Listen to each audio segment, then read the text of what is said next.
বিষ্ণু ইসলাম হুনাইনের যুদ্ধ শেষে ফিরতেছেন, পথিমধ্যে বেলাল রাদিয়াল্লাহু তাআলা আনহু আজান দিচ্ছেন। তো পাশে ছিল মুশরিকদের একটা পল্লী, কিছু মুশরিক তরুণ তারা আজানকে ব্যঙ্গ করতেছে। মনে কষ্ট পাওয়ার মতো ব্যাপার না, কিন্তু বিশ্বনবী ওইখানে দেখেন কি খুঁজলেন। বিশ্বনবী খেয়াল করলেন কণ্ঠটা বড় সুন্দর, দরাজ গলা। বিশ্বনবী সাহাবীদেরকে বললেন ধরো, সবগুলারে ধরে বিশ্বনবীর সামনে আনা হলো। ওরা হাঁটু গেড়ে বসলো। বিশ্বনবী বললেন তোমাদের মধ্যে কে যেন ব্যঙ্গ করে আজান দিচ্ছিল, তার গলাটা বড় উঁচু।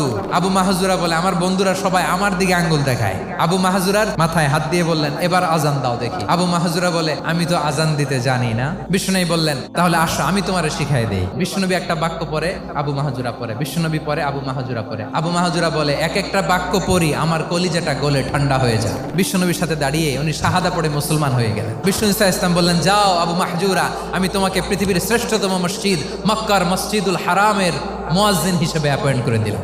দেখছেন কিভাবে ট্যালেন্ট হান্টিং করতে হয়।